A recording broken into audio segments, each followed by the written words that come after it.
I'm curious to know like what your guys' favorite story is together, or some kind of shenanigans you guys got up to together that you look back on and think, wow, that was pretty crazy, or that was a fond memory. I can't say my favorite. Why not? Surely say it. I can't say it. We can wait, bleep anything hold on, you was want. it Yeah, we can always Yes, cut it it. was in Japan. We can talk. We could always cut it. We No, could always cut At it. the same time, I know there would be people that would be very upset if we talked about it. Well, that makes it sound way worse than it is. You killed someone. Okay. Yeah, this guy, we killed him. It was yeah. Don't worry, we've talked about killing people on this podcast. Yeah, like That's a fine. most recent episode of Talking that. about Yeah. You want to tell the story? You can tell the story. We can bleep out anything Okay. you want. Well, it wasn't by our choice. It wasn't- We yeah, thought we were going to get some nice drinks in Japan. Okay. Okay. So we're hanging out with these Japanese guys that we met on the street, and they're super cool. And like we're just chilling all night, and we're very drunk. And out of nowhere, this like White. beautiful white Danish dude comes up, and he's like, "Hey, you guys want to?" Let's give some backstory. though. Also, this is going to sound This is racist now great. since I Beautiful interrupted white you because you Danish said, man. because you White. said beautiful. White. You said beautiful white. Now it's going to make me sound racist when I not have what to I mean. give some backstory.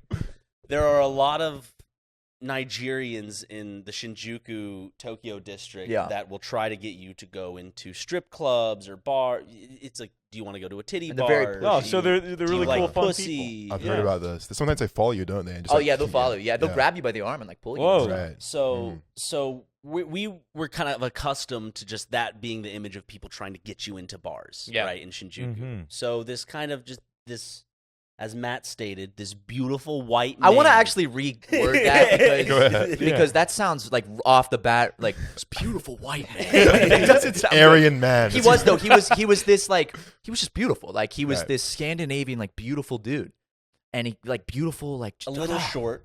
little short, but like he was a model, and he comes up and he's hanging out with us. And he doesn't even mention the bars. He's just chilling with us, and we hang out for like 20 minutes. And he's like, "Hey, well, you know, I'm engaged here, and I'm trying to support myself. So I work for this bar. If you guys want to come check it Didn't he say out." his brother owned the bar or some shit like that. I don't know. I just thought he said he was trying Something to just about his like brother. he was working for this bar and he's trying to save up money for a wedding ring. And we're like, "Oh, that's Oh. sweet."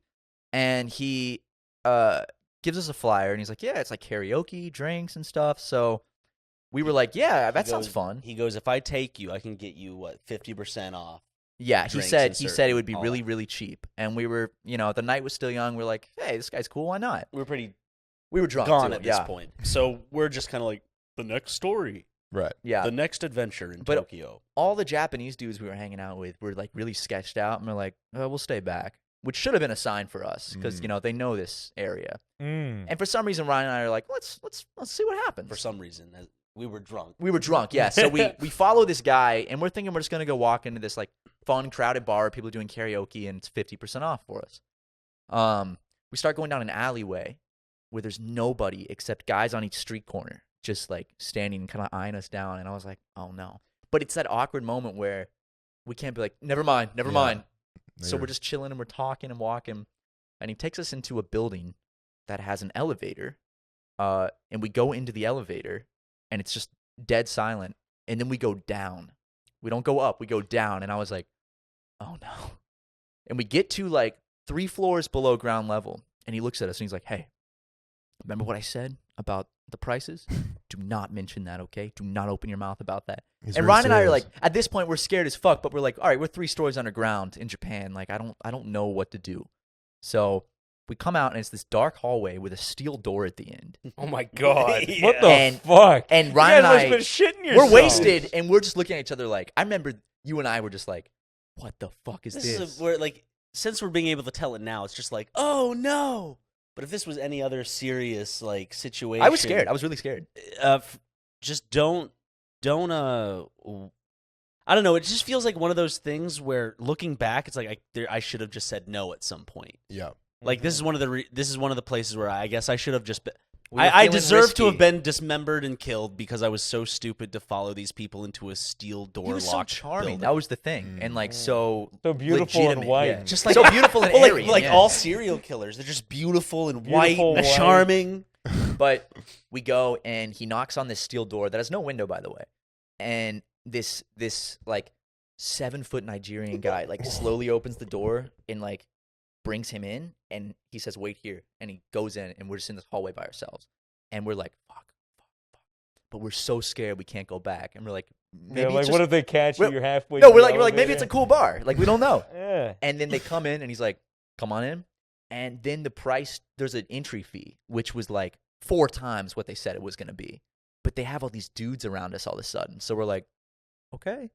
And we come in and it's about the size of this room with mirrors all over the walls. And It's gotta the be walls, a little smaller than this. yeah, one. actually smaller. And the walls are lined with like benches and mirrors. There's like 2 other people in There's there. literally 2 other people in there. Okay. And we're like, this is not good. And then all of a sudden, these, just what I assume were sex workers come out. And we're like, oh no. They start getting very friendly. Yeah, they start like coming up and like rubbing our shoulders. And we're like, Ryan and I look at each other and we're like, oh no. They already brought drinks out for us. Free drinks.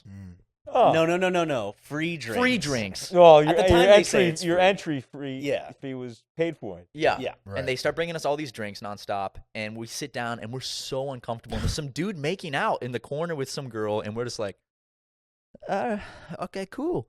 And we're there for probably, 15, 20 minutes, just like trying to feel it out. Well, we already felt it out, but we didn't know what to do. Yeah, And then you're kinda finally, stuck. we're like, I lean in. These girls get up and go behind the bar. So I lean into Ryan and we're talking. Ryan's like, I want to go, dude. I was like, I want to go too. Like, this is so fucking weird. So we came up with this idea that's like, oh, we drank too much. We feel sick because no one's going to like try to fight that because no one wants puke in their bar. Yeah. So we say that and we go to the door and that 7-foot dude stops us and he's like, you got to pay to leave. He like steps in the way. It's We- like, you didn't pay for your drinks. It was like, Right. What was it, like $300 to get out? We had to give him like all of our money to get out. Right. And we get out, we take the elevator up, and we just booked it.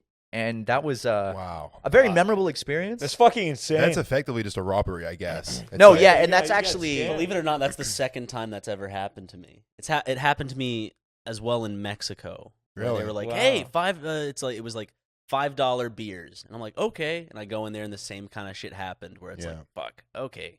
Yeah, So there's a lot of tourist traps that'll Yeah. bully money out of. I learned from other people I've known that have gone to Japan the same things happened, and it's a very common tourist trap where they'll get people like foreigners to fall into this trap, and then they feel intimidated to give up all their money. Yeah. And it's all like run by the yakuza and shit. So it's like I'm not gonna fight these people, and I Yeah. can't fight these people.